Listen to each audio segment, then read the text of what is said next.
4 lutje për 4 dirhem.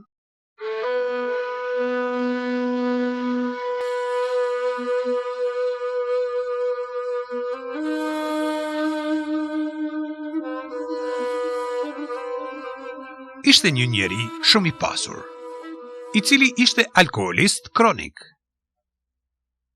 Ishte njeri shumë mendjemadh dhe arrogant. Kohën e tij e kishte të mbushur me pasuri. Atij nuk i interesonte fare askush dhe tërë kohën u bëhej nikoqir ndejave të alkoolit. Një ditë, gjatë një gostie të tillë në shtëpinë e tij, ai i dha shërbëtorit të tij 4 dirhem dhe i kërkoi t'ua blinte disa fruta musafirëve të tij. Gjatë rrugës, shërbëtori i tij hasi një njeri të devotshëm. Ai ishte Mansur ibn Ammari, i cili ishte i pa shtëpi. Mirë po, lutjet e tij pranoheshin. Në momentin që po kalonte shërbëtori e dëgjoi duke thënë: "Kush më jep 4 dirhem, do t'i bëj 4 lutje për të." Shërbëtori menjëherë i nxori 4 dirhemet dhe ja dha njeriu të devotshëm. Mansur ibn Ammari i tha: "Më thuaj 4 gjëra që duhet të lutem për ty." Shërbëtori i tha: "Zotëria im është shumë mizor. Së pari, lutu që të më hiqet qafi. Lutja tjetër është që Allahu të më kompensoj 4 dirhemet që t'i dhash. Lutja e tretë është që Allahu t'i jap zotërisë tim forcën për të kërkuar falje për gjunahet e tij të pirjes së alkoolit.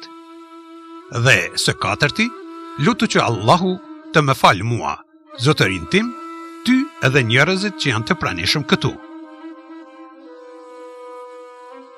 Mansur ibn Ammari i bëri lutjet e kërkuara për shërbëtorin. Shërbëtori pastaj u kthye në shtëpi. Pronari e priti me qortim për shkak se ishte vonuar dhe e pyeti se ku ishin frutat. Në përgjigje, shërbëtori i tregoi çfarë i kishte ndodhur me Mansur ibn Ammarin. Derisa po e dëgjonte tregimin e shërbëtorit, zemërimi i u largua nga fytyra. Ai pastaj e pyeti shërbëtorin se çfarë lutjesh i kishte bërë Mansuri për të. Shërbëtori u përgjigj se ai i kishte kërkuar të lutej që ai të lirohej nga robëria. Zotëria menjëherë i tha: "Ti je i lirë prej këtij momenti." "Po, cila ishte lutja e dytë?" Shërbëtori i tha: "Që Allahu të mi kompensoj 4 dirhemet." Zotëria i tha: "Unë deklaroj këtu se do t'jap 4.000 dirhem kompensim." "Po, cila ishte lutja e tretë?" Shërbëtori i tha se ai u lut që Allahu t'i jap udhëzim pronarit për të kërkuar pendim. Zotëria e uli kokën dhe filloi të qante.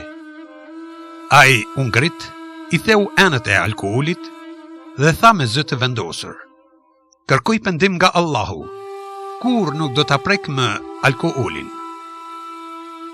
Pastaj e pyeti shërbëtorin për lutjen e katërt. Shërbëtori i tha: "Lutja e katërt ishte që Allahu ta falte atë, zotërinë e tij, Mansur ibn Ammarin dhe tërë komunitetin." Zotëria i tha se ai nuk kishte mundësi të bënte asgjë në këtë çështje. "Kjo nuk është në forcën time. Kjo është çështje e Allahut, i cili është i mëshirshëm dhe falës," tha ai. Atë natë, zotëria ëndërroi se mori lajmin e mirë. "Ti ke bërë atë që ke mundësi. A mendon se atë që Allahu e ka në dorën e tij nuk do ta bëj? Allahu do të falë ty, shërbëtorin tënd, Mansur ibn Ammarin dhe të gjithë njerëzit e pranishëm."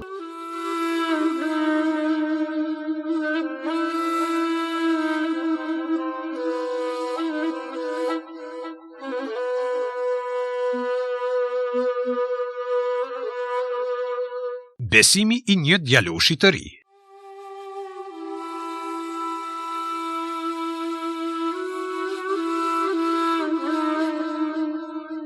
Ky rast u tregua nga një hoxh me emrin Abdulaziz Aqil në ligjëratën e tij të titulluar mësime nga tregimet e ndryshme. Bëhet fjalë për një të afërm të devotshëm të hoxhës, i cili ishte i verbër dhe ishte hafiz i Kur'anit. Të rinjt dhe të vjetrit e donin atë. Kur hoxha i mbushi 17 vjeç, ai shkoi ta vizitonte këtë të afërm, i cili e pyeti pse nuk ishte martuar. Pasi hoxha ja përmendi problemet financiare si pengesë të martesës, i afërmi i tij e këshilloi të lutej Allahut për udhëzim dhe ndihmë, dhe pastaj i tregoi se si ishte martuar ai.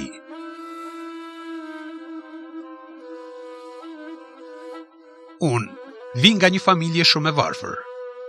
Ne kishim e jetë të mirë. Unë isha i shëmtuar dhe i verbër nga lindja. Nuk kisha pasuri dhe nuk kisha gjas që dikush të më jepte vajzë për grua.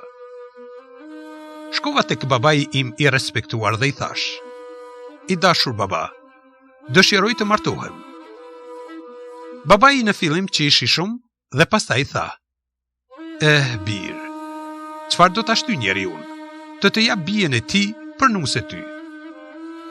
Ti je plotësisht i verbër. Ne jemi të varfër dhe jemi nga shtresa më e ulët e shoqërisë. Ai i bëri disa komente nënçmuese për veten dhe tha: "Bëhu i durueshëm. Mjerimi ynë është i dukshëm. Të shohim se çfarë ka caktuar Allahu për ne." Isha plotësisht i zhgënjur nga fjalët e babait tim. Pastaj shkova tek nëna. Unë isha rreth moshës 24 ose 25 vjeç në atë kohë. Dëshiroja që ajo të fliste me babain tim. Kur e ngrita çështjen e martesës, ajo tha me habi: "Bir, atë ka ikur mendja? Ku do të marrësh parat për dasmë? Ne kemi shumë nevojë për para për të jetuar. Borxhlin tan po na shqetësojnë me kërkesat e tyre që t'u ashlyejmë borxhin, ndërsa ti po kërkon para për martesë." Shkurtimisht, nëna ime më lëndoi me fjalët e saj, sa që lotet më rodhen. Pasi u qetësova, mendova se ndoshta prindërit e mi ende nuk ishin të gatshëm të bisedonin me mua për çështjet e tilla. Vendosa të flas përsëri me ta. Mirë po, edhe këtë herë kur fola për temën e martesës, nuk pata sukses. Pastaj, mendova se isha vërtet i marrë. Më mirë të trokitja në derën e Zotit tim. Fala namaznate dhe e luta Allahun duke qarë me dënesë. I thash: "O Zoti im, njerëzit më thonë se jam varfanjak. O Zot, ti më ke bërë të varfër. Ata më thonë se jam i verbër. O Zoti im, ti më ke privuar nga të pamërit. Njerëzit më thonë se jam i shëmtuar. O Krijuesi im, ti më ke bërë ashtu. Nuk meriton adhurimin askush përveç teje.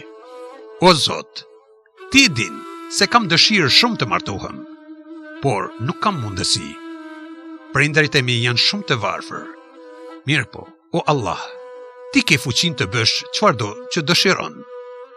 Më sjell të mira me mëshirën tënde dhe bëje të lehtë martesën për mua." Sapo mbarova namazin dhe duat, unë ndjeva i përgjumër dhe shkova në shtrat, më zuri gjumi. Por, pash vetën duke qëndruar në një vend që ishte mjaft i nxehtë. Pastaj një çadër zbriti nga qielli dhe më bëri hije. Ndjeva një freski të çuditshme dhe kënaqësi. Kur u zgjova, u ndjeva shumë i lumtur. Të nesërmen në mëngjes, shkova tek një hoxh që i interpretonte ëndrat dhe i tregova ëndrrën time. Ai më pyeti nëse isha i martuar. I thash jo. Kur më pyeti se pse nuk isha martuar, i tregova për pengesat që i kisha në jetë. Hoxha më pyeti nëse kisha bërë lutje duke qarë. I thash po. Ndërsa ai tha: "Shko dhe lype dorën e vajzës më të mirë në rrethin tënd. Shko, derën e ke të hapur." Mendova për vajzën të cilën familja jon e respekton të shumë. I kërkova prindërve që të shkonin dhe të kërkonin dorën e saj për mua. Këtë herë babai më qortoi më ashpër dhe e refuzoi kategorikisht. Vendosa të takoja baban e vajzës vet. Kur arrita në shtëpinë e tyre, e takova babain e saj. E përshëndeta dhe mora guximin të kërkoja atë që kisha në mendje. Ai ishte i kënaqur dhe as pak nuk e priti kërkesën me të keqe dhe më tha: "Ti e ke mësuar Kur'anin përmendesh. Nuk kemi mundësi të gjejmë person më të mirë se ti për vajzën tonë. Mirë po, duhet ta marrësh pëlqimin e saj." Pastaj, ai shkoi tek bija e tij. I tregoi për mua dhe i tha: "Bie dashur, është vërtet se ai është i verbër, por duhet gjithashtu të kesh parasysh se ai është hafiz i Kur'anit. Sidoqoftë, nuk do të bëj asgjë pa pëlqimin tënd. Nëse dëshiron, do ta pranojmë propozimin duke u mbështetur në Allahun e Madhëruar." Vajza e respektuar u përgjigj: "Baba i dashur, vepro si të dëshirosh ti." Propozimi u finalizua dhe brenda një jave, vajza e devotshme e bekoi shtëpinë tonë.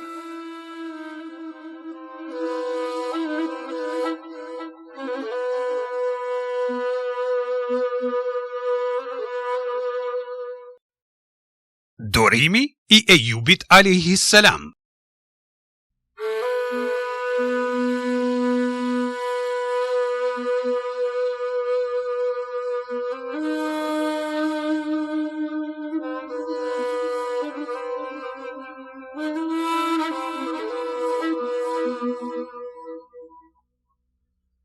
Ejubi alayhi salam, njëri prej pasardhësve të pejgamberit të zgjedhur dhe të dashurit të Allahut, Ibrahimit alayhi salam, u bë i njohur për durimin e tij.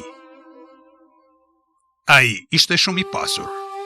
Kishte tokë të madhe bujqësore në Busineh, afër Damaskut të Sirisë. Prona e tij e begat dhe gjedhët që i posedonte e bënin pronarin më të madh dhe më mendikim në rrethim. Përveç që ishte shumë i pasur, ai gjithashtu ishte shumë bujar dhe shpenzonte pa mas për të varfërit, nevojtarit dhe të vejat. Ai kur nuk e refuzonte askënd që i kërkonte ndihmë. Ejubi alayhi salam mbeti gjithnjë mirënjohës ndaj Allahut.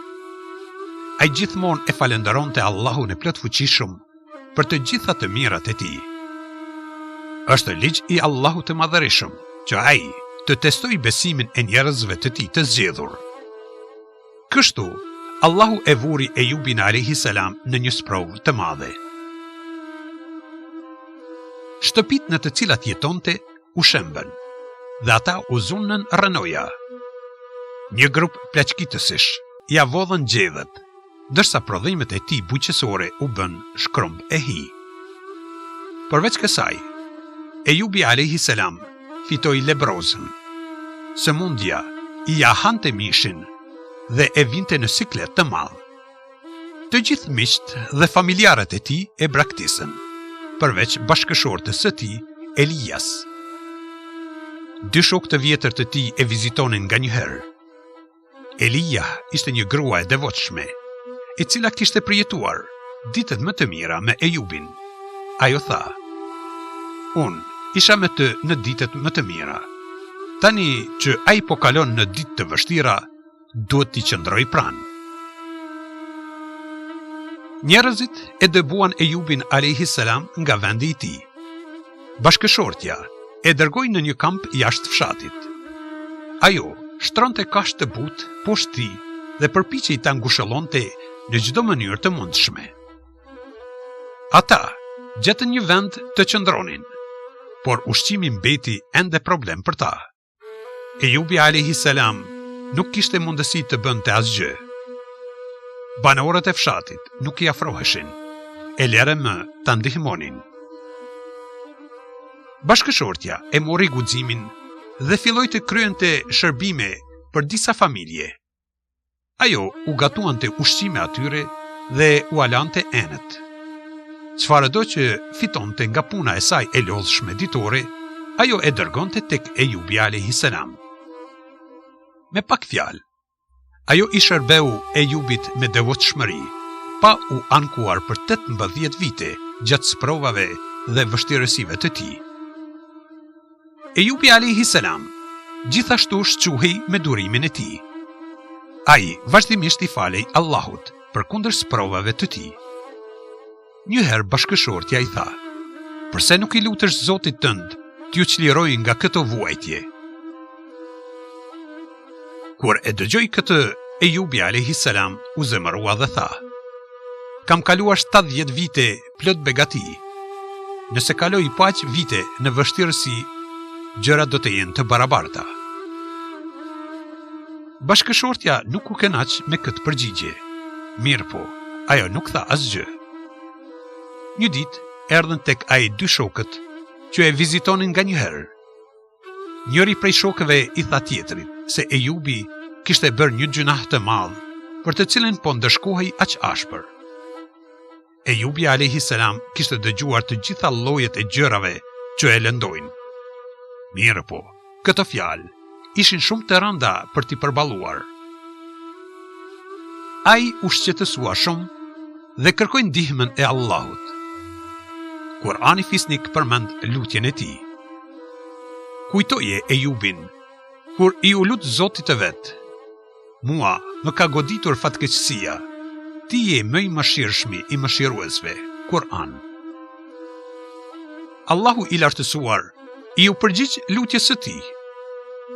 Ne i u përgjigjëm atij, i alarguam mjerimin që kishte dhe i akthyem familjen të dyfishuar në numër. Këtë e bëm nga mëshira jonë dhe që të jetë për kujtesë për ata që na adhurojnë. Kur'an. Pak më vonë, Ejubi alayhis salam doli për nevojat e tij fiziologjike. Normalisht bashkëshortja e tij e dërgonte, mirë po, këtë herë ajo ishte vonuar në punë. Allahu i lartësuar i dërgoi shpallje Ejubit që të godiste me këmbë tokën. Kur e goditi, një burim i ujit të ftoftë dhe të ëmbël shpërtheu. Allahu i tha që të pinte dhe të pastrohej me atë ujë. Kur e veproi këtë, ai u shërua më njëherë. Ejubi u bë më i bukur se që ishte më parë. Lëkura i shkëlqente dhe atë e veshën engjujt me rrobat më të mira. Pastaj, ra një shi me karkalesa prej arit përreth tij. Kur bashkëshortja e tij arriti në shtëpi, ajo nuk i njohu dhe i pyeti: "O rob i Allahut, a ishte këtu bashkëshorti im, Ejubi, pejgamberi i cili ka pamjen e zbehur dhe është i semur? A e ke parë?" Duke buzëqeshur, Ejubi alayhis salam i tha: "O robreshe Allahut, unë jam vet Ejubi." E habitur, ajo tha: "Mos u tallni me mua, unë jam grua e përvujtur." Ndërsa ai tha: "Përse të tallem me ty, o zonjë e butë? Më beso, unë jam Ejubi. Sprova ime ka marrë fund dhe Allahu më ka kthyer shëndetin plotësisht." Bashkëshortja falenderoi Allahun shumë. Allahu i ja dyfishoi pasurinë. 2 re derdhen ari dhe argjend mbi fushat e tij dhe ai i ktheu të gjitha pasuritë e humbura: pronën, fëmijët, gjedhët dhe shërbëtorët.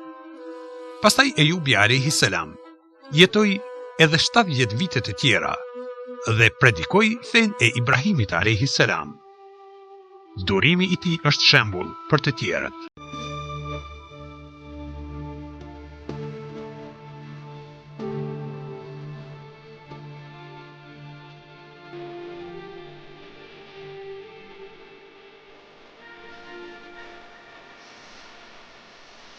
Dëgjuat audiolibrin Lutjet e pranuara. Tekstin e lexoi Eliesa Ahmeti. Përshtatja dhe ilustrimi artistik Rozafa Zeneli. Incizimi u mundësua në radioproduksionin Zëri i Shtimës.